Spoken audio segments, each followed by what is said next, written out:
ایک وقت تھا وہ دکھاوے اور بناوٹی محبت کا اظہار کرتے ہوئے مسلسل گھورتا رہتا، اور آج یہ سب کچھ بے اختیاری میں ہو رہا تھا۔ اور ستم یہ تھا کہ جب وہ بناوٹی محبت کے اظہار کے لیے ایسا کر رہا تھا تب اسے مکمل پذیرائی ملی تھی، اور شمامہ بھی گاہے بگاہے اسے نظر بھر کر دیکھ لیتی تھی۔ اب وہ دل کے ہاتھوں مجبور تھا اور شمامہ کو کچھ اثر ہی نہیں ہو رہا تھا۔ مجھے معاویہ کے ارادے ٹھیک نہیں لگتے، چھٹی کے وقت پارکنگ کا رخ کرتے ہوئے بسمہ نے دھیمی آواز میں کہا تھا۔ شمامہ نے قدم روکتے ہوئے اس کی جانب رخ کیا۔ لمحہ بھر خاموش رہنے کے بعد اس نے گہرا سانس لے کر اپنے غصے کو قابو کیا اور پھر گویا ہوئی۔ بسمہ، کیا تمہیں میرے احساسات کی کوئی پرواہ نہیں ہے؟ کیا میرا بار بار اس کے ذکر سے منع کرنا تمہارے لیے کوئی اہمیت نہیں رکھتا؟ بسمہ اس کا غصہ دیکھ کر گھبرا گئی تھی۔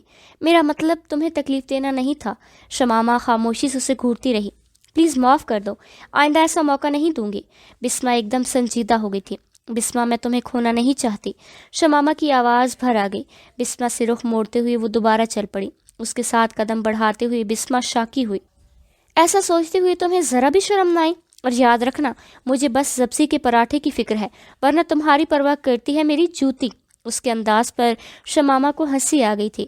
اگر دوستی کا وجہ ہی میرا پراٹھا ہے تو کل سے پراٹھا لانا بند، اس غرض کی دوستی سے میں اکیلی بھلی۔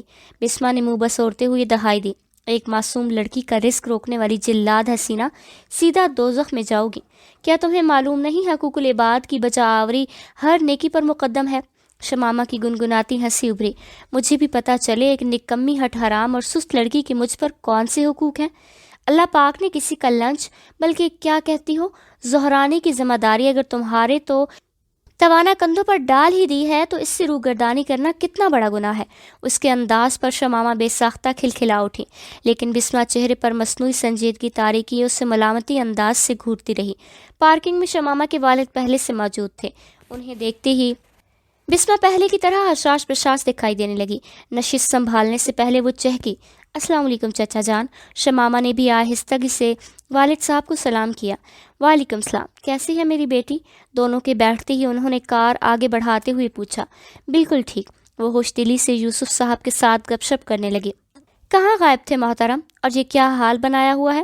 چھٹی ہوتے ہی عقیل اس کی جانب متوجہ ہو گیا۔ وہ دروازے کی طرف جاتی شمامہ پر نگاہیں جماتا ہوا بولا، لمبی کہانی ہے، پھر بھی سننا چاہوں گا۔ اسے نشست پر بیٹھا دیکھ عقیل نے بھی اٹھنے کی کوشش نہیں کی تھی۔ معاویہ کھوئے کھوئے لہجے میں بولا، دل و دماغ کی لڑائی اچھے برے کی تمیز کے بغیر فتح دل کی ہوئی ہے۔ یاد ہے تم کہا کرتے تھے محبت تمہارے نزدیک وقت کا ضیاع اور بڑی حماقت ہے، اور یہ کہ تمہیں کسی لڑکی سے محبت ہو ہی نہیں سکتی۔ معاویہ پھیکی مسکراہٹ سے بولا، اگر شمامہ رانی کوئی دیکھا ہوتا تو اپنے دعوے سے کبھی نہ پھرتا۔ عقیل نصیحت کرتا ہوا بولا، اس میں شک نہیں کہ شمامہ رانی بہت خوبصورت ہے، لیکن تمہارا رویہ پہلے ٹھیک تھا، نہ اب مناسب ہے۔ معاویہ نے اس کی نصیحت کو درخور اعتنا نہیں جانا تھا۔ جانتے ہو 2 دنوں سے میں مسلسل اس کی ویڈیو کو دیکھ رہا ہوں، اور کل رات تو میں نے اس ویڈیو کی سینکڑوں اسکرین شاٹس لے کر اس کے چہرے کے ہر زاویے کی تصویر بنائی ہے، اور ان تصاویر کو اتنی بار دیکھا ہے کہ شمار نہیں کر سکتا۔ کیا کہتا ہے شاعر، میں نے اس کو اتنا دیکھا جتنا دیکھا جا سکتا تھا، لیکن پھر بھی 2 آنکھوں سے کتنا دیکھا جا سکتا تھا، اور اب بھی اس کے فوٹو دیکھ رہے ہو؟ عقیل نے موبائل فون لینے کے لیے اس کی طرف ہاتھ بڑھایا۔ دکھاؤ کیسے اسکرین شاٹ لیے ہیں؟ نہیں دکھا سکتا۔ معاویہ نے موبائل فون جیب میں ڈالتے ہوئے نفی میں سر ہلایا۔ وہ پردہ کرتی ہے، اگر اسے معلوم ہو گیا کہ میں اس کی تصاویر لوگوں کو دکھاتا پھرتا ہوں تو مزید خفا ہو جائے گی۔ عقیل نے اصرار نہ کرتے ہوئے آگے بڑھایا ہوا ہاتھ واپس کھینچا۔ تم تو اس کے پردے کا مذاق اڑایا کرتے تھے۔ وہ بے پرواہی سے بولا، کیا کرتا تھا کیا کروں؟ گا کے سامنے کی کوئی اہمیت نہیں ہے۔ عقیل نے استہزائیہ لہجے میں پوچھا۔ اچھا تو کیا کرو گے؟ معاویہ اعظم سے بولا، اسے ہر قیمت پر مناؤں گا، اپنی محبت کا یقین دلاؤں گا، دنیا کی ساری خوشیاں اس کے قدموں میں ڈھیر کروں گا، ہر وہ کام جس سے وہ منع کرے گی چھوڑ دوں گا، ہر وہ کام جو اسے پسند ہوگا اس پر عمل کروں گا، اور اس کی پسند کے سانچے میں ڈھل جاؤں گا۔ شاید اتنا آسان نہ ہو اسے منانا، اور پھر تم اس کے والد صاحب کے ساتھ جو سلوک کر چکے ہو وہ سونے پر سہاگا ہے۔ عقیل نے تشویش کا اظہار کیا۔ ان سے بھی معافی مانگ لوں گا، ہر اس شخص سے معافی مانگ لوں گا جس کا شمامہ رانی کی زندگی میں ذرا بھر بھی عمل دخل ہوگا۔ یار سمجھ میں نہیں آ رہا کیا رد عمل ظاہر کروں، میرے وہم و گمان میں بھی نہیں تھا کہ تم اتنے بدل جاؤ گے۔ دعا کیا کرتا تھا کہ تمہیں بھی کسی سے محبت ہو۔ یقین مانو اگر معلوم ہوتا کہ میری دعا اتنی جلدی قبول ہو جائے گی تو اپنے لیے کوئی امیر کبیر اور خوبصورت لڑکی مانگ لیتا۔ یہ تمہاری دعا نہیں، اس کی بد دعا کا اثر ہے دوست۔ یاد ہے میری آخری حماقت پر اس نے کیا کہا تھا؟ اچھی طرح یاد ہے، لیکن اس نے جو کہا تھا اس میں تمہاری محبت کی حصول کا کوئی ذکر نہیں تھا۔ جانتے ہو گزشتہ سے پیوستہ راست مجھ پر کیا گزری؟ وکیل طنزیہ لہجے میں بولا۔ عالم الغیب اللہ پاک کی ذات ہے، جادو مجھے آتا نہیں اور تم نے ابھی تک کچھ پھوٹا نہیں، تو میں انکار میں سر ہلانے کے علاوہ کیا کہہ سکتا ہوں؟ میں حوالات میں تھا اور پولیس کے بے رحم جلادوں نے میرے ساتھ وہ سلوک کیا جس کے بارے میں سوچتے ہوئے بھی جسم کے رونگٹے کھڑے ہو جاتے ہیں۔ جانے کتنی بار میں بے ہوش ہوا، کتنا رویا، چیخا، گڑ گڑایا، ان سے معافیاں مانگی، مگر ان کے کان پر جوں تک نہ رنگی۔ صبح دم وہ مجھے ادھموا کر کے یہ کہتے ہوئے رخصت ہوئے کہ تازہ دم ہو کر واپس آتے ہیں، اور اسی وقت مجھ پر انکشاف ہوا کہ میں کس جرم کی سزا کاٹ رہا ہوں۔ تبھی میں نے توبہ کی اور ایک دم سب کچھ آسان ہو گیا۔ کہاں تو تھانے دار میری بات سننے کو تیار نہیں تھا، اور کہاں اسے مجھے کرسی پر بٹھا کر میری خاطر تواضع کی اور ابو جان کو بھی بلوا لیا۔ اس وقت مجھے یقین ہو گیا کہ اس لڑکی کی پہنچ بہت آگے تک ہے۔ تم تھانے پہنچے کیسے؟ عقیل اس کے انکشاف پر ششتا رہ گیا۔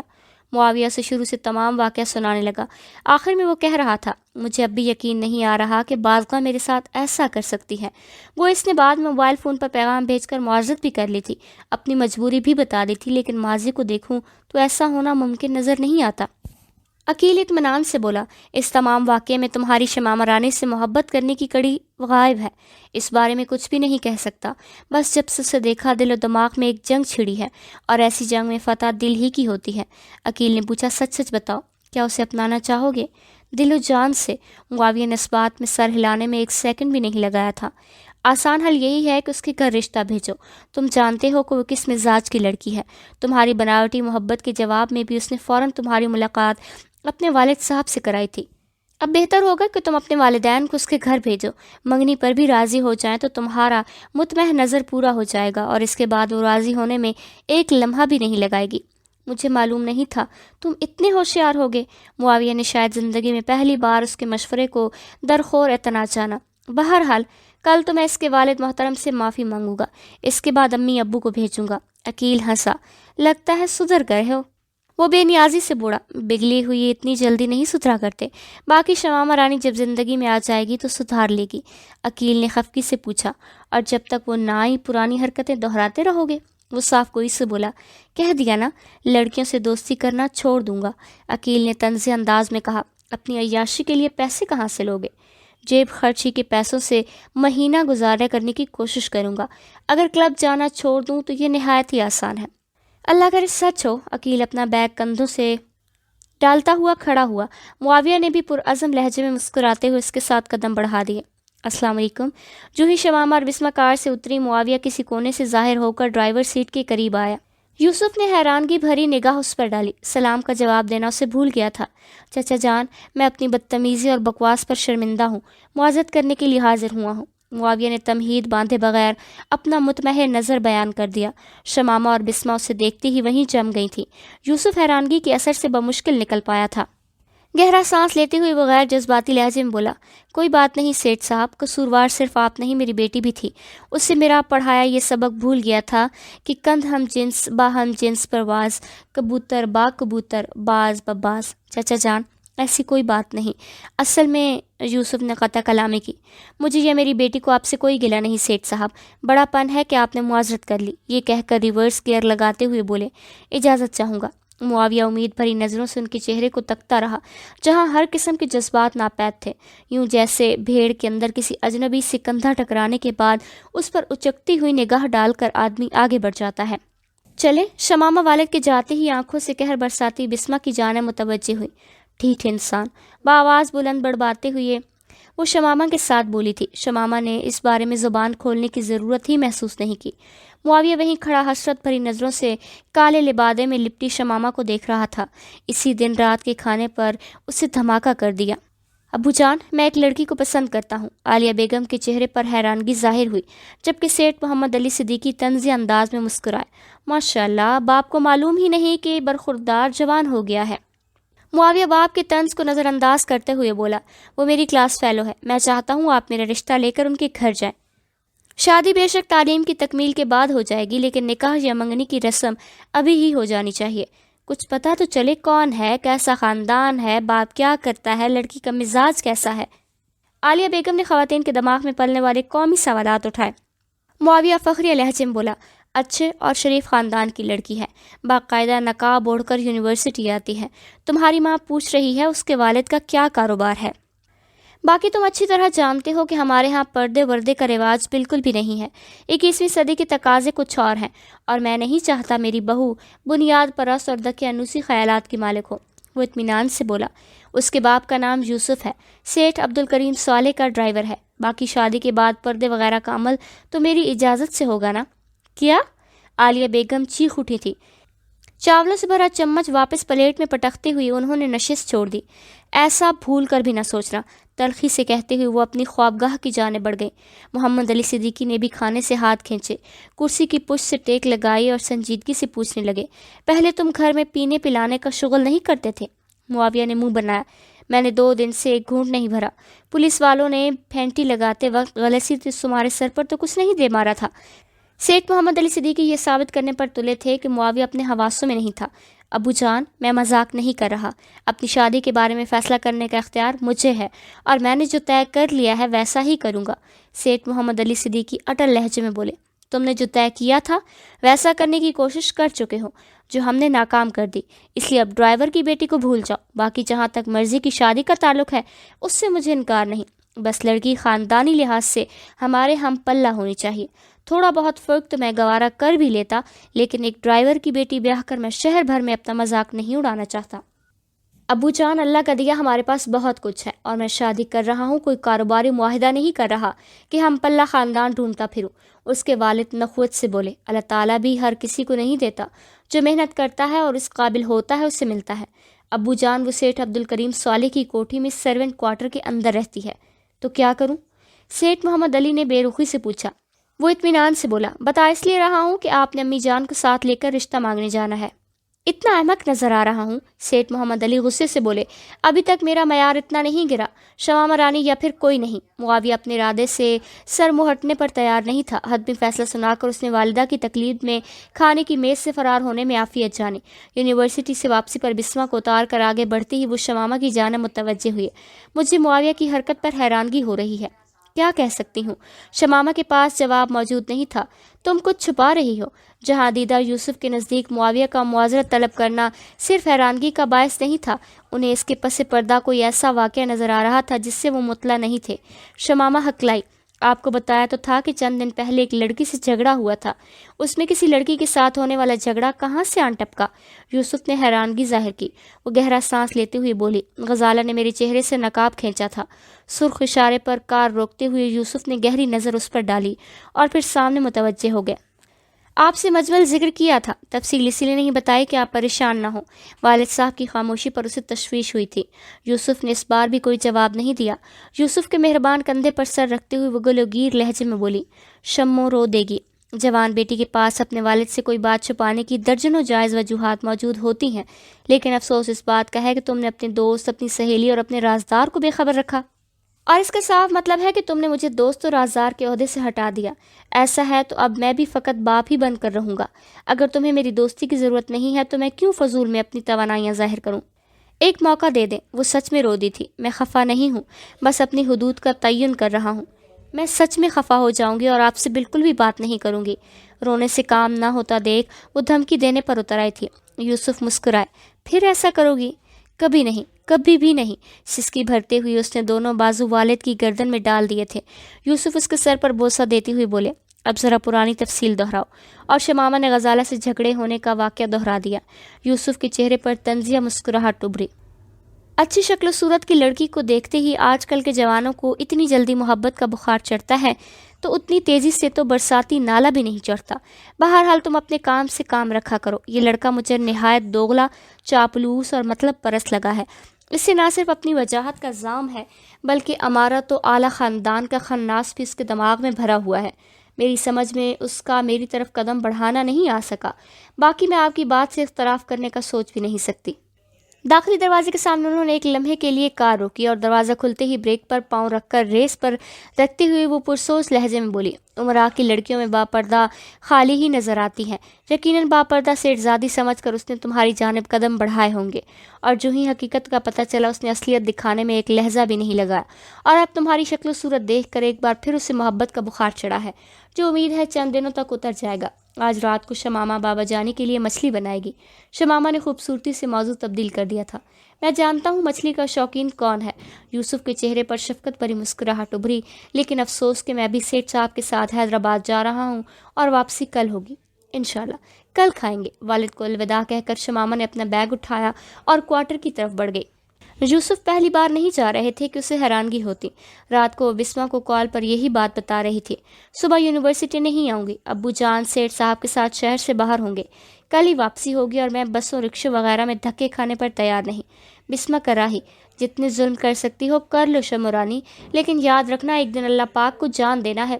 کیا منہ لے کر اللہ کے دربار میں جاؤ گے؟ کیا وہ ذات پاک پوچھے گا نہیں کہ تمہیں ایک معصوم بندی کی دوپہر کے رزق کا ضامن بنایا گیا تھا؟ کیوں لاغرض برتی؟ سوچو کیا جواب دو گی؟ اللہ کے لیے بسمہ کبھی تو سنجیدہ ہو جایا کرو، شمامہ نے کہا لگایا۔ ہنس لو، وقت آنے پر تمہیں معلوم پڑ جائے گا کہ کسی غریب کے پیٹ پر لات مارنا گناہ کبیرہ کا سب سے اعلیٰ درجہ ہے۔ شمامہ ترکی بترکی بولی، معصوم کے ہاتھ پاؤں سلامت ہے، گھر میں کھانے پکانے کا سامان بھی موجود ہوگا، 2 منٹ چولہے کے آگے کھڑے ہونے پر مر نہیں جاؤ گی، اور میں ایک دن کی چھٹی کر رہی ہوں، مستقل گھر نہیں بیٹھ رہی، اس لیے فکر نہ کرو، کل کے پراٹھے کی قضا پرسوں کر دوں گی۔ بسمہ جلدی سے بولی، ٹھیک ہے کل روزہ رکھ لیتی ہوں۔ شمامہ کھلکھلائی، یہ بہتر ہے، اور اجازت دو تھوڑی پڑھائی کر لوں۔ بسمہ طنزی انداز میں بولی، شاید اول آنے کی تیاری ہو رہی ہے۔ نہیں، فیل ہونے سے بچنے کی تگدو میں ہوں، اتنی مہنگی یونیورسٹی کی فیس سیٹھ صاحب کے پلے سے ادا ہو رہی ہے، اگر فیل ہو گئی تو جواب دہی مشکل ہو جائے گی، اور میں نہیں چاہتی ان کے سامنے ابو جان کی سبکی ہو، پھر تو مجھے بھی تیاری کرنا چاہیے۔ اللہ حافظ، گھبرائے ہوئے انداز میں کہہ کر بسمہ نے رابطہ منقطع کر دیا۔ شمامہ ہنستے ہوئی کتاب کی جانب متوجہ ہو گئی تھی۔ بسمہ سے بات چیت کر کے وہ تازہ دم ہو جایا کرتی تھی۔ بسمہ اس سے 1.5 سال چھوٹی ہی تھی، لیکن اس کے سامنے شمامہ خود کو کم سن سمجھنے لگتی۔ اسکول کالج میں بھی اس کی کافی لڑکیوں سے دوستی رہی، لیکن ان میں کوئی بھی بسمہ کی طرح خوش اخلاق، مخلص اور مزاحیہ نہیں تھا۔ تھوڑی دیر کی پڑھائی کے بعد اسے والد کی یاد ستانے لگی۔ معاویہ کو ملنے کے بعد اس نے چند بار اپنے والد صاحب کو اندھیرے میں رکھنے کی کوشش کی تھی، جس پر کئی بار ضمیر اسے مطمئون کر چکا تھا۔ آج گزشتہ تمام باتیں ان کے سامنے دہرانے کے بعد وہ سکون محسوس کر رہی تھی۔ بلا شک و شبہ اسے اپنے بابا جانی سے بے انتہا محبت تھی، اور کیوں نہ ہوتی کہ یوسف نے باپ کے ساتھ اور بھی کئی رشتوں کا خلا پر کر دیا تھا۔ والدہ کی وفات کے بعد انہوں نے کبھی شمامہ کو ڈانٹنا تو کیا، سخت الفاظ میں بات بھی نہیں کی تھی۔ وہ ہمیشہ اس کی ضروریات نہیں، خواہشات کو پورا کرنے پر کمر بستہ رہے تھے۔ والد اور بیٹی رشتہ تو یوں بھی ایسا ہوتا ہے کہ والد کی زیادتیوں پر بھی بیٹی ان کی تعریفیں کر کر کے نہیں تھکتی۔ سسرال میں سونے کا نوالا کھا کر بھی والد کی روکھی سوکھی کو نہ صرف اس سے بہتر بتلاتی ہیں بلکہ دل سے بھی سمجھتی ہیں۔ کھلی کتاب کو بستر پر الٹا رکھتے ہوئے وہ والد کو کال ملانے لگی۔ سلام و دعا کے بعد یوسف چہکے، یقیناً میری غیر حاضری پر شمو رانی کو میری اہمیت محسوس ہو رہی ہوگی۔ وہ شوخی سے بولی، نہیں جی، کال کرنے کا مقصد بس خانہ پوری ہے، آپ کی بچکانہ عادت سے اچھی طرح واقف ہوں، جانتی ہوں کہ کال نہ کی تو اگلے دن منہ سجایا ہوگا، ڈھنگ سے بات بھی نہیں کریں گے، اور شاید مچھلی لانا بھی اہتمام سے بھلا دیں گے۔ یوسف بناوٹی غصے میں بولے، ہماری بلی ہم ہی کو میں آؤں؟ وہ کہا لگا کر ہنسی، کچھ جھوٹ کہا ہے کیا؟ ٹھیک ہے، سیٹھ صاحب سے بات کر کے مہینہ بھر یہیں رہنے کی کوشش کرتا ہوں تاکہ تمہیں میری اہمیت کا تو پتہ چلے۔ انہوں نے ناراضگی کا اظہار کیا۔ وہ بے پرواہی سے بولی، مہینہ نہیں سال لگا لے، البتہ پتہ لکھوا لیں تاکہ صبح پہلی بس میں بیٹھ کر میں ادھر کا رخ کروں۔ یوسف نے کہا لگایا، بس اتنی ہی جرت تھی؟ اتنی بھی نہیں ہے بابا جانی، آج گھر قبرستان لگ رہا ہے، اتنا سنسان، اتنا ویران کہ بتا نہیں سکتی۔ وہ جذباتی ہو گئی۔ یوسف بولے، اور جب شمو رانی کی شادی ہو جائے گی تب؟ وہ بے پرواہی سے بولی، شادی کرنا اتنا بھی ضروری نہیں ہے، بس زیادہ ڈرامہ بازی کی ضرورت نہیں ہے۔ وہ اسے چھیڑنے لگے۔ باپ بیٹی کافی دیر تک گپے ہانکتے رہے، یہاں تک کہ یوسف ہی نے جمائی لیتے ہوئے اسے آرام کا مشورہ دیا۔ رابطہ منقطع کر کے اس نے گھڑی پر نگاہ دوڑائی۔ رات کے 11 بج رہے تھے۔ نیند اس کی آنکھوں سے کوسوں دور تھی۔ نصابی کتاب بند کر کے وہ کتابوں کی الماری کی طرف متوجہ ہوئی۔ سرسری نظر دوڑا کر اس نے پڑھنے کے لیے کتاب پسند کی اور تکیے سے ٹیک لگا کر کتاب کھولی۔ وہ زیادہ دیر مطالعہ نہیں کر سکی تھی۔ موبائل فون کی گھنٹی نے اسے جانب متوجہ کیا۔ اسکرین پر نگاہ دوڑاتی ہی اس کا دل عجیب انداز میں دھڑکنے لگا تھا۔ معاویہ کی کال تھی۔ رابطہ منقطع کرنے والا بٹن دبا کر وہ دوبارہ کتاب کی طرف متوجہ ہو گئی۔ 2-3 منٹ کے وقفے کے بعد پیغام کی گھنٹی بجی۔ اس نے بیزاری بھرے انداز میں پیغام کھولا۔ پلیز یمامہ، مجھ سے بات کرو۔ دیکھو میں شرمندہ ہوں، اپنی غلطی کا اعتراف کرتا ہوں، پلیز مجھے معافی مانگنے کا موقع تو دو۔ وہ بمشکل پیغام پڑھ پائی تھی کہ دوبارہ معاویہ کی گھنٹی آنے لگی۔ رابطہ منقطع کر کے اس نے فوری طور پر معاویہ کے موبائل فون نمبر کو بلاک کر دیا۔ وہ نہ تو اس کی بیہودہ پیغامات کی پڑھنے کی شوقین تھی اور نہ ہی اس کا کال کرنا اسے گوارا تھا۔ اس کی سماعتوں میں اب تک اس کا زہریلا لہجہ گونج رہا تھا۔ لاکھ بھلانے کی کوشش کرنے کے باوجود وہ کامیاب نہیں ہو پائی تھی۔ بکواس بند کرو، بھاڑ میں جاؤ تم اور تمہارے ڈرائیور بابا۔ حد ہوتی ہے بے شرمی و بے حیائی کی۔ بڈھے، تم اپنی بیٹی کو لگام نہیں دے سکتے؟ اس بدشکل کو برقع پہنا کر امیر لڑکوں کو پھنسانے پر لگایا ہوا ہے۔ تمہاری یہ جرت کہ معاویہ پر ہاتھ اٹھاؤ، 2 ٹکے کی بد چلن عورت۔ بیٹا کہا تو تھوبڑا توڑ دوں گا۔ چند ٹکے کے ڈرائیور ہو، اپنی حیثیت پہچان کے زبان کھولو۔ تم جیسا کو ڈرائیور رکھنا بھی میں اپنی توہین سمجھتا ہوں۔ احمق بڈھے، آوارہ، بدکردار، بازاری، بدشکل، گھناؤنے کی منحوس صورت دیکھو اور معاویہ علی صدیقی کے ساتھ شادی کے سپنے دیکھو۔ بھیک مانگنے والوں کو بھی کچھ اصول و ضوابط ہوتے ہیں۔ کسی امیر لڑکے کو پھانس کر کوٹھی بنگلے کے سپنے دیکھنے والی لڑکیاں اس خیرات کی مستحق نہیں ہوتی۔ اور اسی پر اکتفا نہیں، وہ بعد میں بھی اسے ذہنی اذیت پہنچاتا رہا تھا۔ ایسے گھٹیا شخص سے واسطہ تعلق تو درکنار، وہ اس کے بارے میں سوچنا بھی نہیں چاہتی تھی، بلکہ ایسی ذہنیت رکھنے والے کو وہ نفرت کے قابل بھی نہیں سمجھ رہی تھی۔ اس کی طرف سے ہونے والی تمام زیادتیوں کو اللہ پاک کی ذات کے حوالے کر کے وہ پرسکون تھی۔ بسمہ خالی پیریڈ میں وہ کلاس روم سے نکل کر کیفیٹیریا کی جانب چل پڑی۔ شمامہ کی غیر موجودگی میں اس نے سبز زاری کا رخ نہیں کیا تھا۔ دروازے پر کھڑے ہو کر اس نے کسی مناسب جگہ کی تلاش میں حال میں نظریں دوڑائیں۔ تبھی اس کی نظر کونے میں اکیلی بیٹھی شگفتہ پر پڑی۔ چائے پیتی ہوئی کسی گہری سوچ میں گم لگتی تھی۔ بسمہ کے دل میں جانے کیا سمائی کہ اس کی میز کی طرف بڑھ گئی۔ یہاں بیٹھ سکتی ہوں؟ بیٹھنے سے پہلے اس نے پوچھنا ضروری سمجھا تھا۔ شگفتہ چونکتے ہوئے اس کی جانب متوجہ ہوئی اور پھر منہ سے کچھ کہے بنا اس سے سر کو ہلکی سی جنبش دی اور چائے کی پیالے کی طرف متوجہ ہو گئی۔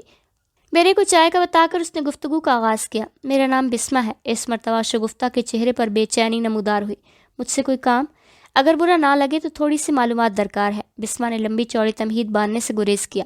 شگفتہ نے منہ بناتے ہوئے کندھے اچکائے، گویا بسمہ کی بات سن کر اسے حیرانگی ہوئی تھی۔ اس دن آپ معاویہ علی صدیقی کے ساتھ شاید پیسوں کے معاملے میں جھگڑ رہی تھی۔ بعد میں غالباً اس نے تمام رقم واپس بھی کر دی تھی، اور جہاں تک میں سمجھتی ہوں آپ کا برتاؤ کافی توہین آمیز تھا۔ بسمہ کی بات پر شگفتہ کے چہرے پر چھائی حیرانگی غصے میں تبدیل ہوئی، اور جب اس نے زبان کھولی تو وہ غصہ اس کے الفاظ میں شامل تھا۔ کسی کی ذاتیات میں دخیل ہونا بد تہذیبی نہیں، بےہودگی ہے۔ بسمہ نے جلدی سے بات سنبھالی۔ میں معافی چاہتی ہوں مس شگفتہ، لیکن میرا مقصد نہ تو اذیت پہنچانا تھا اور نہ ہی آپ کا مذاق اڑانا۔ شگفتہ کی آنکھوں میں شک کی پرچھائیاں ابھریں۔ کب سے میری ٹوہ میں لگی ہو، اور تمہیں میرا نام کیسے معلوم؟ وہ آپ سے تم پر آ گئی تھی۔ اس کے سخت لہجے کو ہضم کرتے ہوئے بسمہ نے خوش دلی سے جواب دیا تھا۔ اس دن معاویہ نے آپ کو شگفتہ احسان کہہ کر مخاطب کیا تھا، باقی میں آپ کی ٹوہ میں نہیں لگی۔ آپ کو اکیلا بیٹھے دیکھا اور یہ سوال پوچھنے کی ہمت کر ڈالی، اور یقین مانے یہ سوال بے مقصد نہیں کیا۔ مجھے بس معاویہ کی اصلیت معلوم کرنا ہے۔ سمجھ لو کہ ایک معصوم لڑکی کی زندگی کا سوال ہے۔ شگفتہ نفرت بھرے لہجے میں بولی، کسی معصوم لڑکی کو اس گھٹیا لڑکے سے کیا کام؟ اور یاد رکھنا، اگر وہ معصوم لڑکی تمہارے علاوہ کوئی اور ہے تو جان لو کہ اب تک وہ معصوم نہیں رہی ہوگی۔ کیا مطلب؟ اب حیران ہونے کی باری بسمہ کی تھی۔ مطلب وغیرہ اس معصوم لڑکی سے پوچھ لینا۔ چائے کی خالی پیالی پرچ میں رکھتے ہوئے شگفتہ نے اٹھنے کے لیے پر تولے۔ بسمہ لجاجت بھرے لہجے میں بولی، شگفتہ بہن پلیز مجھے اپنے قیمتی وقت سے چند منٹ عنایت کر دو۔ اس کا ملتجی لہجہ سن کر شگفتہ نے ایک لمحے کے لیے کچھ سوچا اور پھر گہرا سانس لیتے ہوئے کہنے لگی، کیا پوچھنا ہے؟ بتایا تو ہے، معاویہ کی اصلیت کے بارے میں جاننا چاہتی ہوں۔ وہ شخص اپنی شکل و صورت کے بالکل برعکس ہے۔ اجلے چہرے کا مالک اندر سے کتنا گندا، گھناؤنا اور غلیظ ہے، اس بارے میں تم سوچ بھی نہیں سکتی۔ دولت کے حصول کے لیے لڑکیوں کو محبت کے جال میں پھنسانا، چکنی چپڑی باتوں سے بہلا پھسلا کر انہیں آخری حد عبور کرنے پر مجبور کرنا، اور پھر ان لمحات کی فلم اور تصاویریں بنا کر لڑکیوں کو بلیک میل کر کے لقم اینچنا، اس آدمی کا ہی کاروبار ہے، اور اس زمن میں پہلی لڑکی نہیں ہوں، مجھ سے پہلے درجن بھر لڑکیاں اس کی درندگی کا شکار ہو چکی ہیں۔ تمام نے اس کی شریک حیات بننے کی غلط فہمی میں وہ حد عبور کر لی تھی جو ایک لڑکی کو کسی حالت میں نہیں پھلانگنی چاہیے۔ اس سے نہ صرف دولت کی ہوس ہے بلکہ وہ خوبصورت لڑکیوں کو داغدار کرنے کا بھی شوقین ہے۔ اس زمن میں معصوم و بھولی بھالی صورت اس کا بہترین ہتھیار ہے، اور یہ تو تمہیں اچھی طرح معلوم ہوگا کہ ہم لڑکیاں کتنی احمق و بیوقوف ہوتی ہیں۔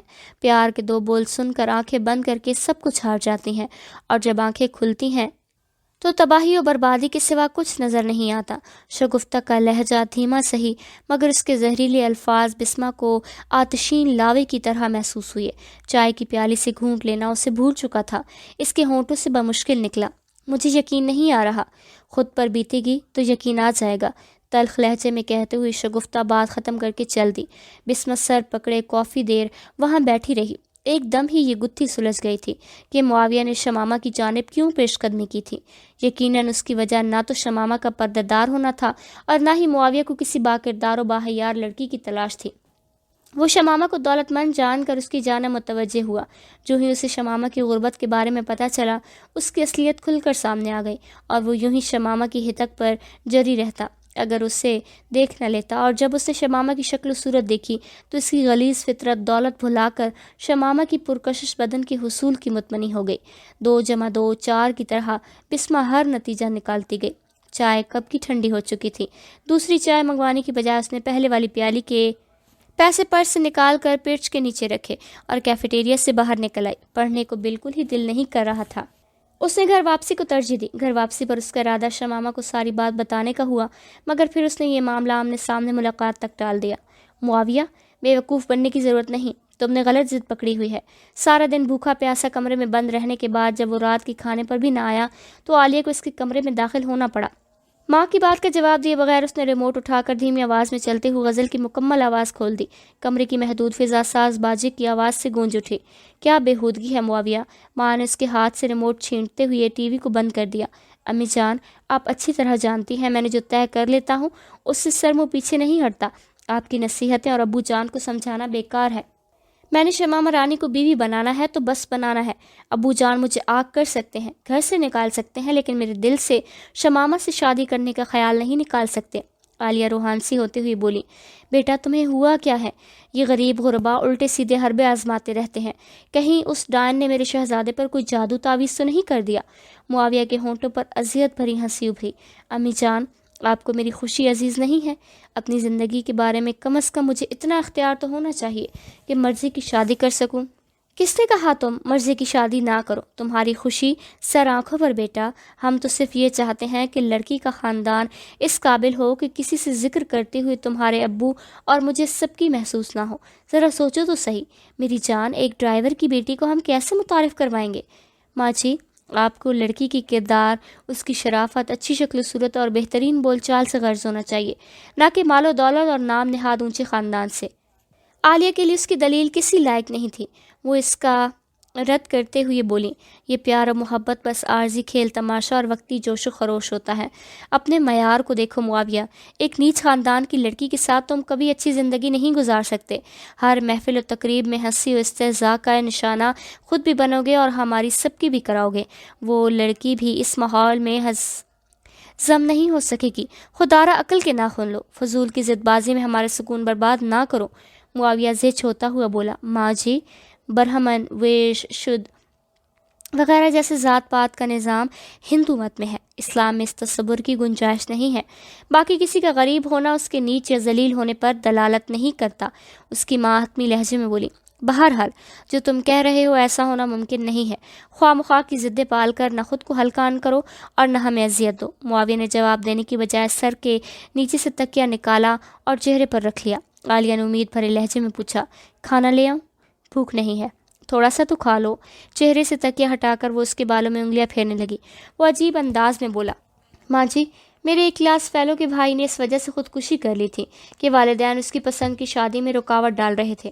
تیرے منہ میں خاک! وہ جیسے تڑپ اٹھی تھی۔ ماں جی آرام کریں۔ ان کا ہاتھ بالوں سے ہٹا کر معاویہ نے دوبارہ تکیہ اٹھا کر سر پر رکھا اور کروٹ تبدیل کرتے ہوئے ماں کی جانب پیٹھ موڑ لی۔ عالیہ چند لمحے دکھ بھری نظروں سے دیکھنے کے بعد باہر نکل گئی تھی۔ تھوڑی دیر بعد وہ سیٹھ محمد علی صدیقی کا سامنا کر رہا تھا۔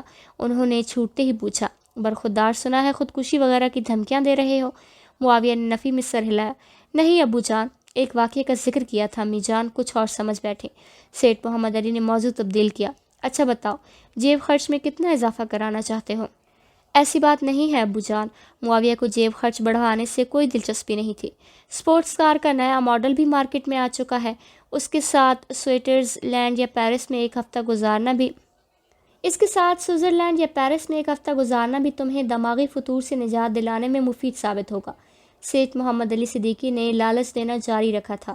معاویہ کے ہونٹوں پر پھیکی مسکراہٹ نمودار ہوئی۔ ابو جان، آپ سے یہ سب منوانے کے لیے مجھے کسی بہانے کی ضرورت نہیں ہے۔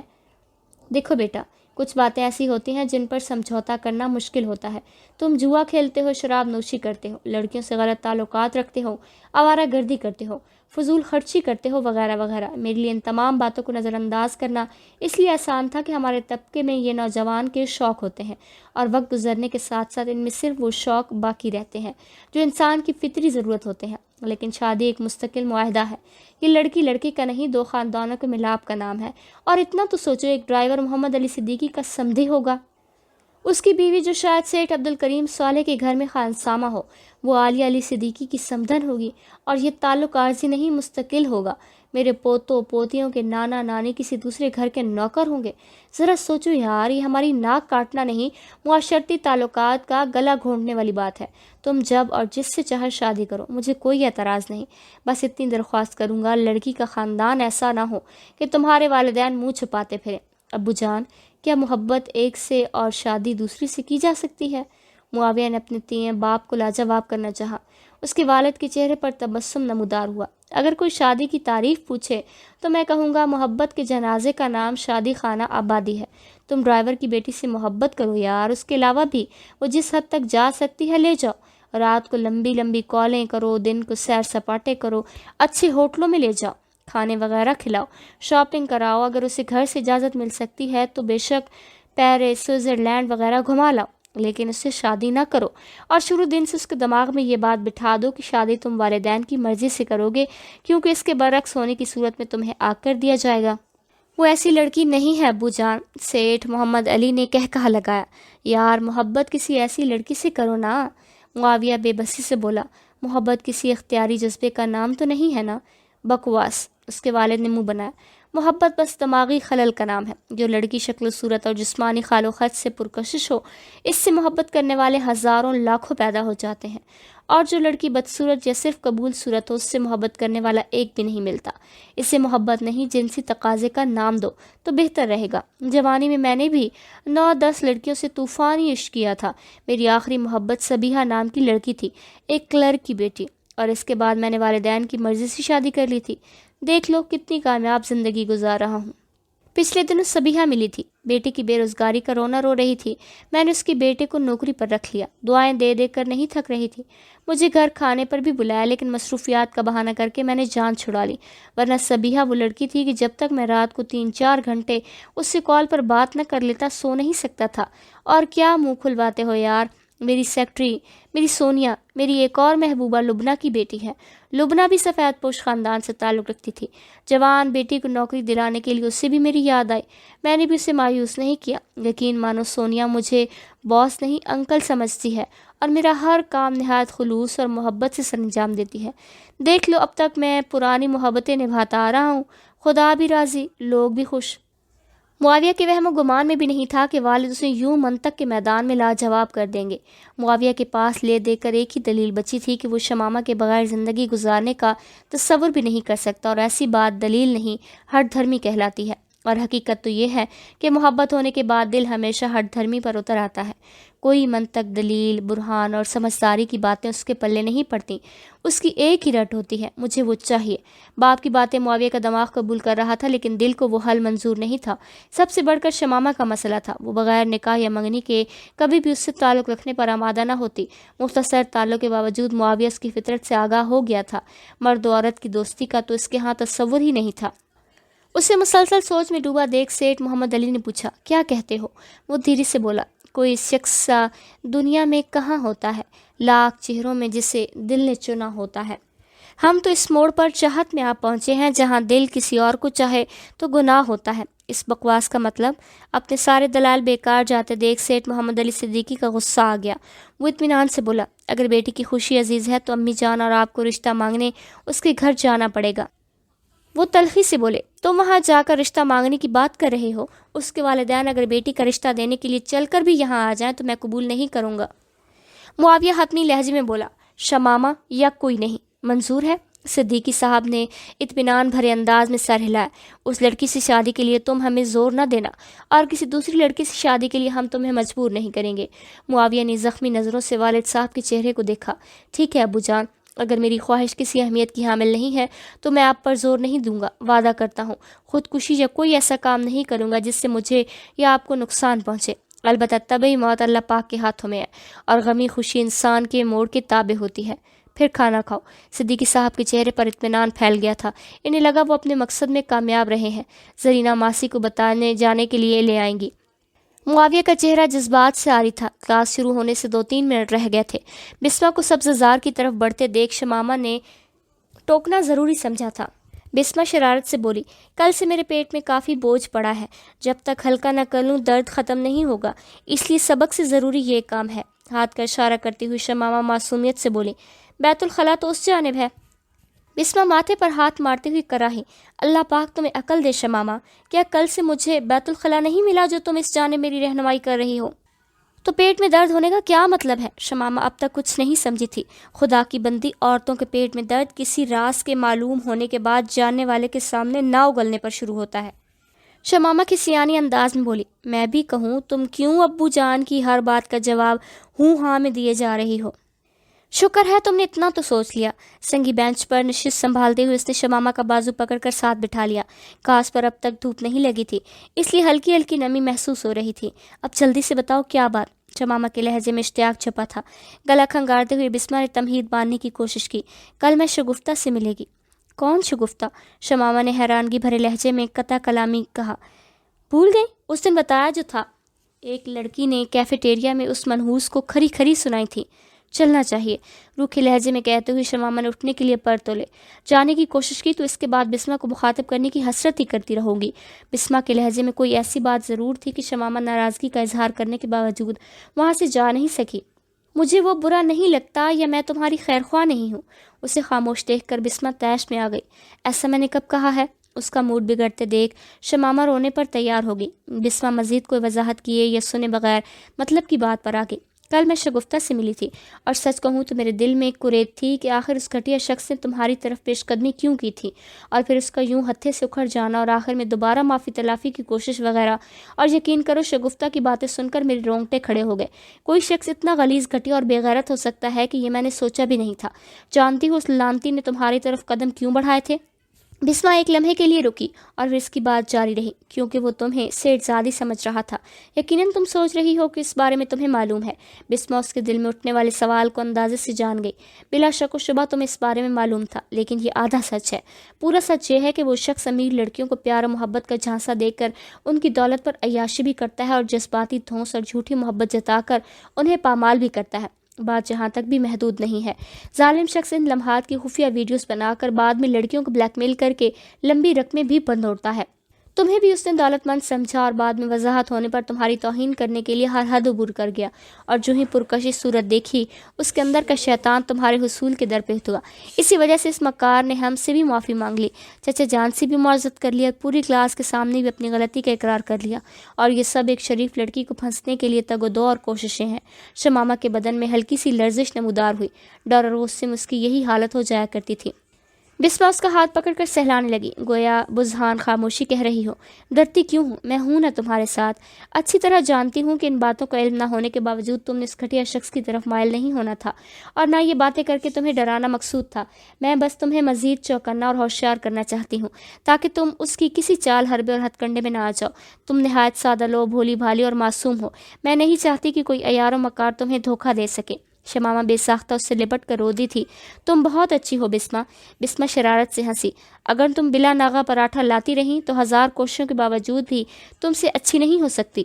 شمامہ جذباتی لہجے میں بولی، اللہ پاک نے مجھے بے شمار نعمتوں سے نوازا ہے، جن میں سے ایک تمہارا ساتھ بھی ہے۔ چاپلوس کہیں کی، بسمہ نے کہا لگا کر جذباتی کیفیت سے نکالا۔ شمامہ بھی مسکرا دی۔